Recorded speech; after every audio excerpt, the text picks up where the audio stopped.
Hello dear students, welcome back. एक बार फिर आप लोगों के बीच UP triple S C junior analyst drug से एमसीक्यूज और आज का एमसीक्यूज है फार्माकोग्नोसिस से रिलेटेड। तो फार्माकोग्नोसिस से रिलेटेड कुछ एमसीक्यूज देखेंगे जो एग्जामिनेशन पॉइंट ऑफ व्यू से इंपॉर्टेंट होने वाला है। तो आइए स्टार्ट करते हैं। पहला क्वेश्चन है confirmation of identification and determination of the quality and purity of crude drug is known as, यानी हम किसी की आइडेंटिटी और क्वालिटी का डिटरमाइन करते हैं तो इसको क्या बोलते हैं? तो इसको हम लोग बोलते हैं इवेल्युएशन। तो करेक्ट आंसर होगा इवेल्युएशन, यानी फर्स्ट का करेक्ट आंसर हो गया डी।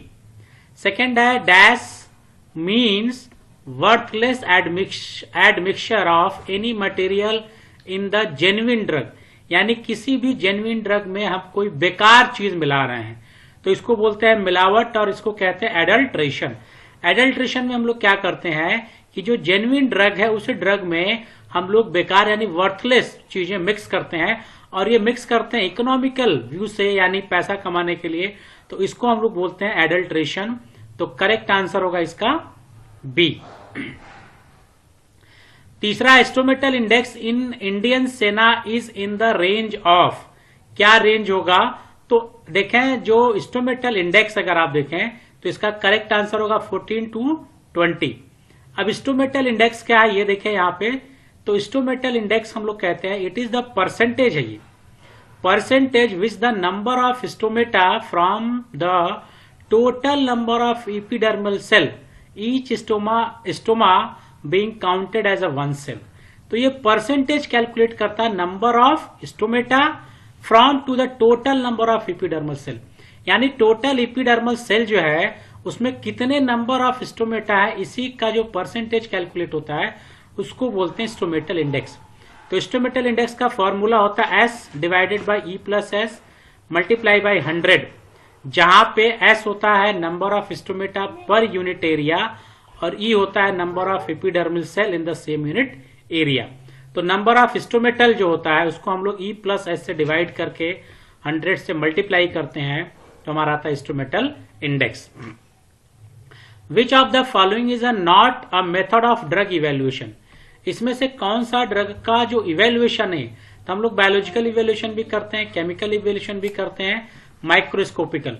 टैक्सोनॉमी देखें तो नॉमेनक्लेचर से रिलेटेड और ये इवेल्युएशन का हिस्सा नहीं है, तो कह रहा नॉट नहीं है, तो करेक्ट आंसर होगा taxonomical, that is a C. Vein islet number of Indian senna in the range of, तो इसका करेक्ट आंसर होगा वेन आइसोलेट नंबर जो इंडियन सेना में होता है 19.5 से 22.5। अब वेन आइसोलेट नंबर क्या होता है इसको देख लें। तो वेन आइसोलेट नंबर को डिफाइन किया नंबर ऑफ वेन्स आइसोलेट पर स्क्वायर मिलीमीटर पर square millimetre of the leaf surface Midway between the mid rib end the margin. जो मिड रिब होती है और मार्जिन के बीच में जितने वेन आइसोलेट होते हैं पर स्क्वायर मिलीमीटर में उसको बोलते हैं वेन आइसोलेट नंबर, और it is a constant for the given species of the plant and is used as a characteristic of the identification of allied species, यानी ये कांस्टेंट होता है, हर स्पीसीज में कांस्टेंट होगा, ऐसे वैरी नहीं करेगा, इसलिए हम इसको आइडेंटिफिकेशन पर्पज से यूज करते हैं। लेविन थे जो 1929 में डिटरमाइन किया था वेन आइसोलेट नंबर को, ठीक है। तो करेक्ट आंसर हम लोग का हो गया 19.5 to 20.5। Morphological method of evaluation is also known as method of, तो मार्फोलॉजी का मतलब होता है आउटर अपीयरेंस, और आउटर अपीयरेंस हम लोग चेक करने के लिए हम लोग इसको दूसरा नाम देते हैं ऑर्गेनोलेप्टिक। ऑर्गेनोलेप्टिक इसलिए कहते हैं कि इसमें हम लोग सेंसरी ऑर्गन यूज करते हैं, सेंसरी जो ऑर्गन है वो यूज करते हैं। सेंसरी ऑर्गन देखें तो स्किन होता है, सेंसरी ऑर्गन क्या होता है? नोज होता है। सेंसरी ऑर्गन क्या होते हैं? आई होते हैं। सेंसरी ऑर्गन क्या होते हैं? टंग होते हैं, ठीक। तो ये जो आंख से, स्किन से, नोज से हम लोग जो देखते हैं, ईयर से जो सुनते हैं, 5 जो सेंसरी ऑर्गन कहे जाते हैं, इनका यूज हम लोग मार्फोलॉजी के लिए करते हैं। कलर कौन सा है, उसका कैसा अपीयरेंस है, उसका टेस्ट क्या है, ऑर्डर क्या है, इसको हम लोग बोलते हैं मार्फोलॉजी। और मार्फोलॉजी का दूसरा नाम होता है ऑर्गेनोलेप्टिक। तो ऑर्गेनोलेप्टिक करेक्ट आंसर होगा इसका सी। 7वां, द इंटरनेशनल और deliberate types of adulteration is known as, sorry intentional है, इंटरनेशनल मैंने पढ़ लिया, इंटेंशनल और deliberate type of adulteration is known. Intentional का मतलब होता है जानबूझ के, हम लोग कोई चीज अगर जानबूझ के, एडल्ट्रेशन का अभी मैंने बताया, एडल्ट्रेशन का मतलब होता है मिलावट, यानी मिलाना। मिलाने का मतलब हो गया कि कह रहा है कि इंटेंशनली अगर किसी चीज को हम मिला रहे हैं, तो इंटेंशनली अगर हम किसी चीज को मिला रहे हैं, डेलिब्रेट मिला रहे हैं, तो उसको हम लोग क्या बोलेंगे, तो उसको बोलेंगे सोफिस्टिकेशन। 8वां, the detail histological examination of organized food drug is done by. तो हिस्टोलॉजिकल के लिए हम लोग किसमें जाते हैं, माइक्रोस्कोपिकल में, ठीक, क्योंकि जो हम लोग क्रूड ड्रग का एवेल्यूशन करते हैं उसमें मॉर्फोलॉजिकल होता है, माइक्रोस्कोपिक होता है, फिजिकल होता है और केमिकल होता है। तो हिस्टोलॉजी मतलब टिश्यू लेवल की जो जानकारी हम लोग लेते हैं, हिस्टोलॉजी का मतलब टिश्यू लेवल, और टिश्यू लेवल में हम लोग जाते हैं माइक्रोस्कोपिकल में। तो करेक्ट आंसर हो गया बी। 9th है chemical method of classification of crude drug include determination of. Chemical method में हम लोग क्या डिटरमाइन करते हैं, percentage of active chemical constituents, यानी किसी प्लांट में कितना एक्टिव केमिकल कॉन्स्टिट्यूएंट्स है, इसके लिए हम लोग केमिकल मेथड को प्रेफर करते हैं। 10वां, S value and extractive value are the parameter use in the evaluation of crude drug, यानी एस वैल्यू और एक्सट्रैक्टिव वैल्यू हम लोग किस में यूज करते हैं, तो ये हम लोग यूज करते हैं फिजिकल में, फिजिकल में यूज करते हैं। तो करेक्ट आंसर सी। तो S value is the measure of the mineral in the plant sample and while extractive value the amount of active ingredient. तो एस वैल्यू मिनरल के लिए होता है और एक्सट्रैक्टिव वैल्यू हमारे लिए होता है एक्टिव इंग्रेडिएंट के लिए। 11th है the minute opening on epidermal layer of the plant is called.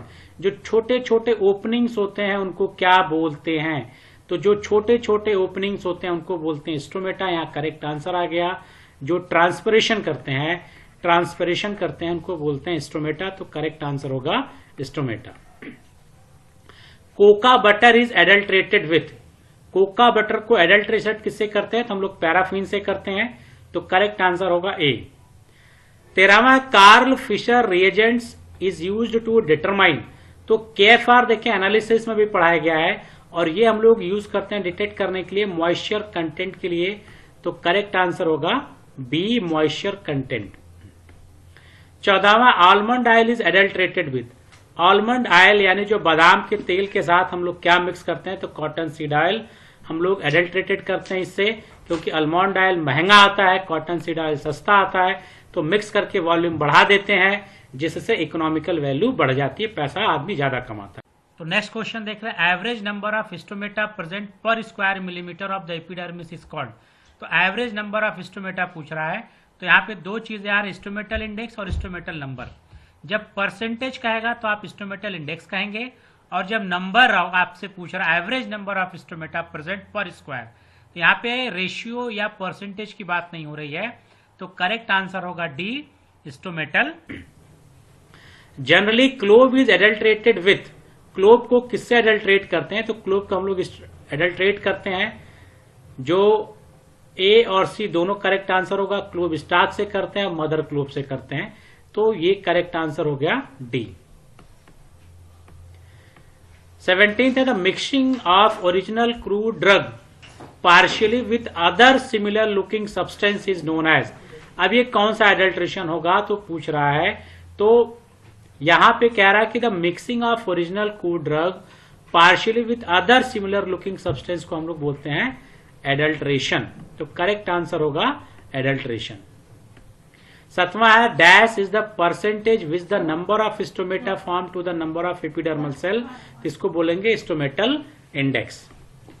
9th है the reason of doing adulteration is the following except one.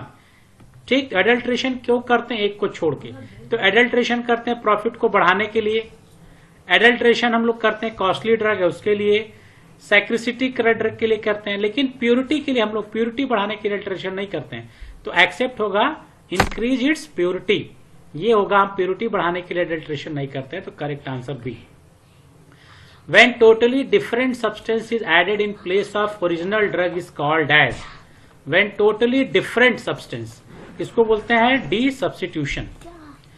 Dash is the number of when isolate पर square of leaf surface. तो when isolate की बात कर रहा है, तो यहां पे देखें वेन आइसोलेट नंबर होगा, तो करेक्ट आंसर बी। 22 है substitution with artificial manufacture commodity, this type of adulteration is used for. यानी हम लोग जो सब्स्टिट्यूशन करते हैं, ये सब्स्टिट्यूशन किसके लिए करते हैं, तो कॉस्टली ड्रग है वहां के लिए हम लोग एडल्ट्रेशन करते हैं। तो कॉस्टली ड्रग है, एनहांसमेंट ऑफ प्रॉफिट के लिए था, तो यहाँ पे करेक्ट आंसर होगा कॉस्टली ड्रग। 23 है substitution with the inferior drug type of adulteration. ठीक, तो adulterant has a similar character as the original drug. तो यहां पे क्या रहा है, कैरेक्टर की बात कर रहा है, कैरेक्टर की बात हम लोग करते हैं, तो हम लोग बात करते हैं मॉर्फोलॉजी में, तो करेक्ट आंसर होगा डी मॉर्फोलॉजी। 24 है substitution with exhausted drug, this type of adulteration is used mainly for drug containing. तो एग्जॉस्टेड ड्रग कह रहा है कि हम लोग एग्जॉस्टेड ड्रग और ऐसे एडल्ट्रेशन को हम लोग क्या कहते हैं, सब्स्टिट्यूशन को क्या कहते हैं, तो वोलाटाइल। जो जिसमें वोलाटाइल ड्रग होता है, पूरा वोलाटाइल निकाल लेंगे, निकालने के बाद जो बची हुई ड्रग है उसको बोलते हैं एग्जॉस्टेड ड्रग। तो अब एग्जॉस्टेड ड्रग को हम लोग उसमें क्या करते हैं, मिक्स कर देते हैं, तो करेक्ट आंसर होगा ए। 25 है lignified trichomes are characteristic of. तो लिग्निफाइड ट्राइकोम्स नक्स भूमिका में होता है, तो करेक्ट आंसर होगा B. The equivalent values determined for the identification of leaf drug remain constant throughout the age of plant except। तो कह रहा है जब क्वांटिटेटिव वैल्यू हम लोग जो डिटरमाइन करते हैं the identification of drug, remain constant throughout the age of the plant except, यानी सब कांस्टेंट होते एक को छोड़ के। तो इसमें से देखें इंस्ट्रूमेंटल इंडेक्स हमारा चेंज होगा, बाकी सारे हमारे क्या होंगे, कांस्टेंट होंगे।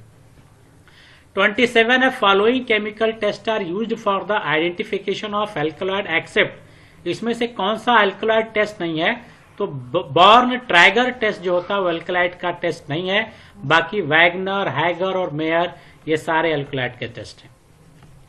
27 है एस्फेटाइडा इज एडल्ट्रेटेड विथ। हम लोग एस्फेटाइडा को जो एडल्ट्रेट करते हैं वो लाइमस्टोन से करते हैं, तो करेक्ट आंसर हो गया बी।